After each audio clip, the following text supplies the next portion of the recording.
I was robbed of 400,000 by Vikesh Dunpal. He was a friend of mine from high school. When I came back to South Africa from Taiwan in 2023, my plan was to do a PhD and make a contribution. Actually, my plan was to just go back to the place that I was born in, because it's more convenient to pass away in a country where you have citizenship. So when I met Vikesh, I met him at the Standard Bank in the pavilion, and we got talking again. And eventually we did business together. He said that he was a property specialist. I saw his card, and I verified with two other friends from school. I signed a contract. I deposited money into Hope Corporated for a property that was in distress, and there was a contract. It turned out that Vikesh defrauded me, and I reported the crime. I reported the matter, and it became a crime in 2024 because there was a contract. You know, I can't get into all the details there, but the point I'm trying to make, and now it's a year gone by, and this has not gone to trial. And I'm in Durban, South Africa. You can see why it's not possible for people that were accidentally born in South Africa to like South Africa, a country that doesn't protect the innocent. Here's a person who stole 400,000 from me, an innocent person.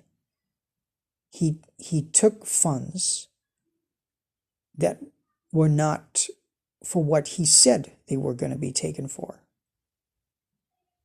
And the criminal justice system can do nothing about it. They can't just go and trace the funds and retrieve it. They can't look at the evidence, quickly try the matter, get him in jail. Actually, for South Africa, I don't think that revenue should be spent on maintaining criminals in prison. That is a violation of the rights of the innocent, responsible people. I don't think that everyone should have human rights.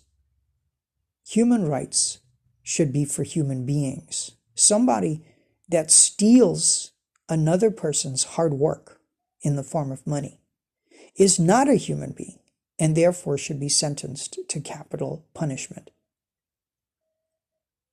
South Africa desperately needs laws like that. There's nothing unjust, there's nothing inhumane about stopping the life of a flagrant criminal. If his wife and children and family have left him, it is because they are convinced that he's a criminal. But it's only the justice system in South Africa that does not think he's a bad person that needs to be brought to book. The South African justice system is a joke, and they don't respect justice. They are busy scolding people that come into the court with a hat. But they encourage and protect and house at the expense of revenue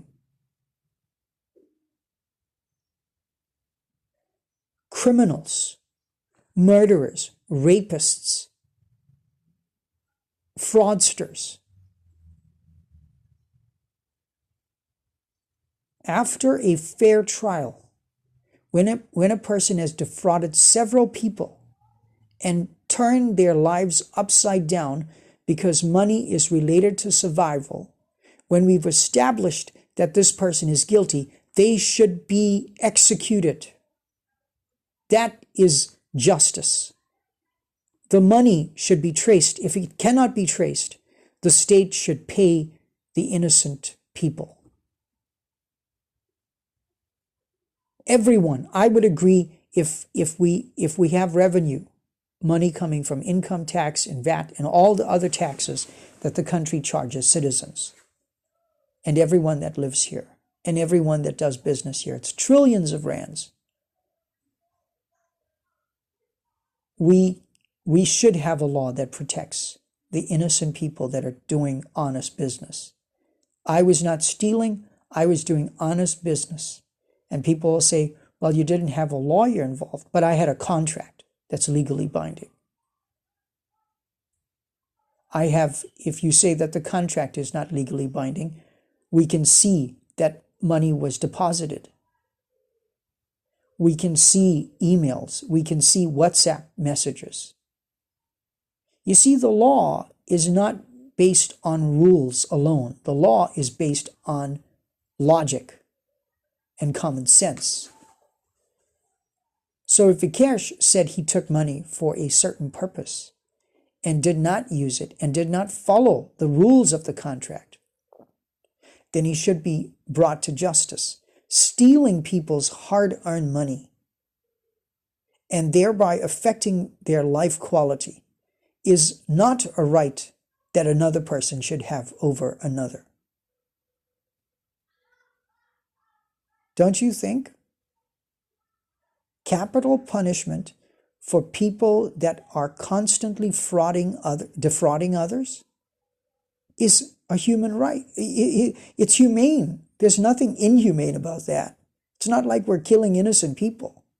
You're executing people that are irresponsible and are detrimental to the well-being of others. Why should revenue be spent on taking care of criminals? That money could be spent on victims of crime. It could be spent on people that are psychologically damaged to the point of being unable to work and take care of themselves. So they need places of safety where their rights, their inalienable rights, in that context, there's such a thing as inalienable rights. But not every person in a purchasing, remunerating economy, not every person is entitled to inalienable rights. Those rights are given to people that cannot work. And there's evidence for that. So they need basic rights like accommodation, food, water,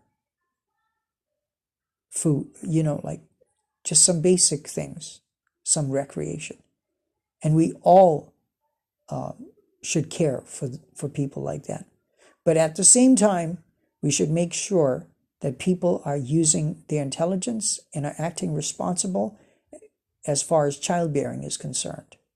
If you can see that there's a problem and you might give birth to a child that would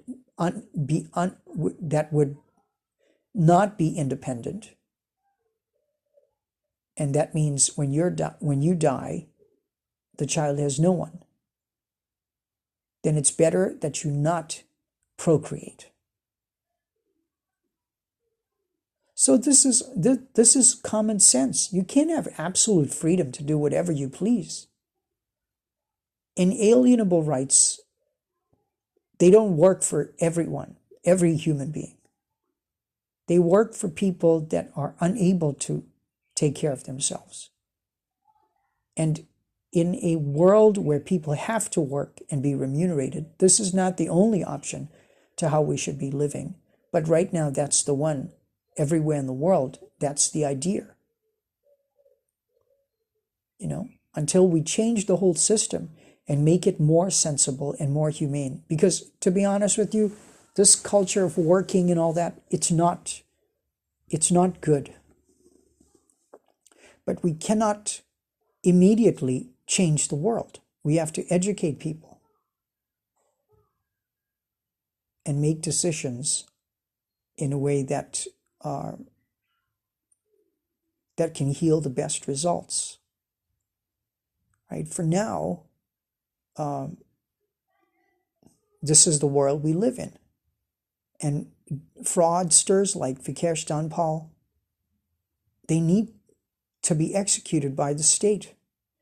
And innocent people like me, Isaiah or David, should be reimbursed for my funds. That those funds can be traced and should be returned to the rightful owners. What will Vikesh Dunpal do in South Africa? After stealing from people, this is honorable behavior? No, I don't accept that. And I am ashamed to be born in a country where there's no respect for justice. There's no protection for the innocent. People have made a mockery of the justice system and what it means to work. There's no decency in South Africa, as far as I'm concerned. And it's a shame that we were accidentally born in this wretched country.